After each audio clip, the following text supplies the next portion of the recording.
હે સ્વામી બાપા, સ્વરૂપ નિષ્ઠા દ્રઢ થાય તો સ્વભાવ માત્ર ટળી જાય તેમ શ્રીજી મહારાજે કહ્યું છે.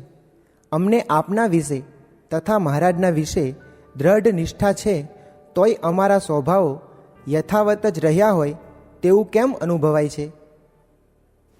હવે આપણે મનથી કહ્યું છે કે સ્વરૂપ નિષ્ઠા આપણામાં બરોબર છે, પણ બોલવામાં કંઈ વાંધો છે કે હું તો એકાંતિક છું, મારા જેવી નિષ્ઠા કોઈની નથી, એને પોતે પોતાની માન્યતાથી બધું દ્રઢ કરી લીધેલું છે. પણ એવું યથાર્થ નથી. વાચ્યાર્થ કહેવાય. આપણે લક્ષાર્થ જ્યારે થાય ને ત્યારે કોઈ ના નીકળે, આમ છે એવું ના થાય. લક્ષાર્થ થવાની, જેને લક્ષાર્થ થયો છે બધા આપણે એમને જોઈએ કેટલો આનંદને કેપ હતો, સંતો થઈ ગયા, ભક્તો થઈ ગયા, જોગી ગયા.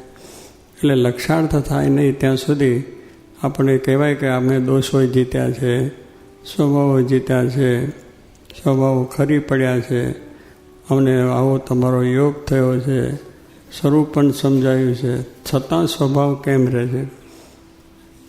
આ બધું સહી સ્વભાવ રહે ખરો? આ બધું જો બરોબર યથાર્થ સમજાયું હોય તો એક પણ સ્વભાવ રહી શકે ખરો? ન રહી શકે.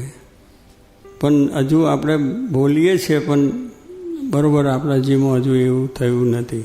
માર્ગે ચાલ્યા છે જરૂર, માર્ગ આપણો સાચો છે, એટલે ધ્યેય લક્ષ્ય પર પહોંચવાના એ પણ જરૂર છે, પણ આ સ્વભાવ ટળવાના એ પણ સાચી છે. પણ આપણે પેલું શું કે અમે આપણા મનથી માની લીધું છે, પણ એની પરીક્ષામાં પાસ થયા જ ખરા. દાદા ખાચરને આખી બધું દુઃખ ને દુઃખ આવ્યું, પણ શ્રીજી મહારાજને મૂક્યા ખરા. ત્યારે દાદાનું મારું ઘર ને મારો દાદો, એને ઘર શા માટે રહ્યો છે? શ્રીજી મહારાજ કહ્યું દાદાને ત્યાં શા માટે કહ્યું? મને ન રૂચે એવો એક સ્વભાવ નથી, મારી મરજી સિવાય બીજી મરજી કરી નથી, અને એ પ્રમાણે વર્ત્યા છે એટલે હું અહીં રહ્યો છું. તો એ એની નિષ્ઠા કહેવાય કે ભાઈ સ્વામી મહારાજ આવ્યા હતા, બધું પોતે ત્યાં જમાડતા, ખર્ચો કરતા, બધું કરતા, છતાં પણ એને દુઃખ આવ્યું, ગરાસ જતો રહ્યો, મિલકત જતી રહી, હાથે પગે થઈ ગયા.